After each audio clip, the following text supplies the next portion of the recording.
திருச்சிற்றம்பலம். இன்னைக்கு நம்ம சிவனடியாருக்கு சாப்பாடு போடணும்னா திருடி கூட சாப்பாடு போடலாம் அப்படின்னு ஊர் ஃபுல்லாக தண்டோரா போட்டு சொன்ன மன்னராகிய இடங்கழி நாயனாரை பற்றி தான் தெரிஞ்சுக்க போகிறோம். ஏன் அவர் அப்படி சொன்னார் பார்க்கலாமா? கொடும்பாலூர் அப்படிங்கிற ஒரு ஊரை தலைநகரமாக கொண்டு அரசாட்சி பண்ணிட்டு இருக்காரு. இவருடைய மரபை பற்றி சொல்லணும்னா, அந்நகரில் பொன்னம்பலத்து முகட்டை கொங்கு நாட்டு பசும் பொன்னால் வேய்ந்த ஆதித்ய சோழனது மரபில் இருக்கு வேலீர் என்ற குறுநில மன்னர் குலத்தில் இடங்கழியார் பிறந்தார். அவங்க பரம்பரையே சிவபெருமான் மேலே அவ்வளோ பக்தி வச்சுருந்தவங்க. இவர் மட்டும் எப்படி இருப்பார்? சிவபெருமான் தான் அவருக்கு எல்லாம் அப்படின்னு இருக்கார். சிவனை தவிர வேற தெய்வமே கிடையாது அப்படின்ற அளவுக்கு சிவபெருமான் மேலே அவ்வளோ பக்தி. இந்த கொடும்பாலூர் எங்கே இருக்குதுன்னா, திருச்சிராப்பள்ளி மணப்பாறை நிலையத்தினின்றும் தென்கிழக்கே புதுக்கோட்டை செல்லும் பெருவழியில சுமார் ஒரு 12 மைல் தொலைவில் தான் இருக்கு. சிலப்பதிகாரத்தில் இந்த ஊரை கொடும்பை அப்படின்னு சொல்லியிருக்காங்க.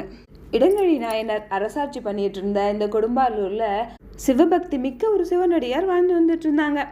அவர் தினம் சிவனடியாருக்கு சாப்பாடு போடுறத ஒரு வழக்கமாகவே வச்சுட்டு வந்துட்டுருக்காரு. தினம் சிவனடியாருக்கு சாப்பாடு போடணும், ஒரு நாள் கூட தவறாமல் போடணும் அப்படின்னு நினச்சி சாப்பாடு போட்டுட்டு இருந்தார்.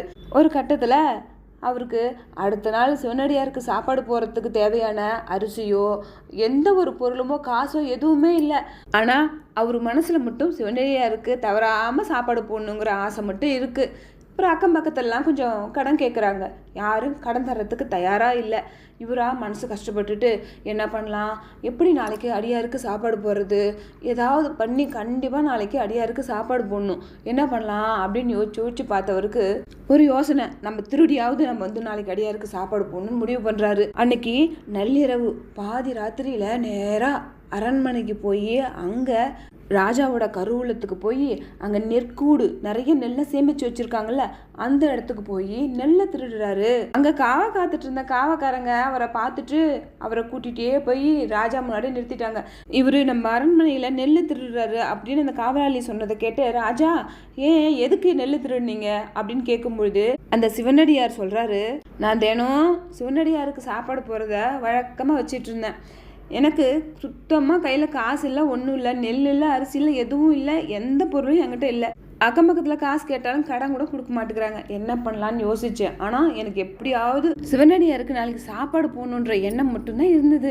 அதனால தான் உங்கள் அரண்மனையில் திருடியாவது நாளைக்கு சாப்பாடு போடலான்னு திருடுன ராஜா அப்படின்னு சொல்கிறாங்க. இதை கேட்ட உடனே இடங்கழியார் இப்படி ஒரு சிவபக்தியா அப்படின்னு அப்படியே நெகிழ்ந்து போய், இவர் எதுவுமே பண்ணாதீங்க, விடுதலை பண்ணி இவருக்கு வேணுங்கிற பொருளை கொடுத்து அனுப்புங்க அப்படின்னு சொல்லி அந்த சிவனடியாரை அனுப்பி வச்சுட்டு ஊரில் தண்டரா போடுவாங்கள்ல அவங்கள கூப்பிட்டு சிவனடியாருக்கு சாப்பாடு போடுறதுக்காக யார் வேணாலும் எங்கே வேணாலும் திருடி கூட சாப்பாடு போடலாம் அப்படின்னு தண்டரா போட சொல்கிறாங்க.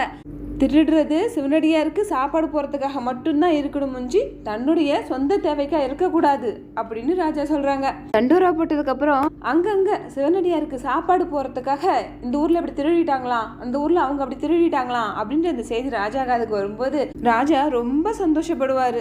இப்படி சிறப்பாக அரசாட்சி பண்ணிட்டு இருந்த நம்ம இடங்கழி நாயனா சிவ ஆகம முறைப்படி எல்லா சிவனாலயத்திலையும் சிறப்பாக பூஜை நடக்கும் ஏற்பாடு பண்ணார். இது மாதிரி நிறைய சிவதொண்டு செஞ்சிட்டு இருந்த இடங்கழி நாயனார் அவரோட வாழ்வின் கடைசியா ஐப்பசி மாதம் கார்த்திகை நட்சத்திரத்தன்னைக்கு சிவபெருமான்கிட்ட போய் சேர்ந்துட்டாரு. ஐப்பசி மாதம் கார்த்திகை நட்சத்திரத்தன்னைக்கு தான் நம்ம இடங்கழி நாயனாருடைய குரு பூஜை. இடங்கழி நாயனார் அடியார்க்கும் அடியேன் திருச்சிற்றம்பலம்.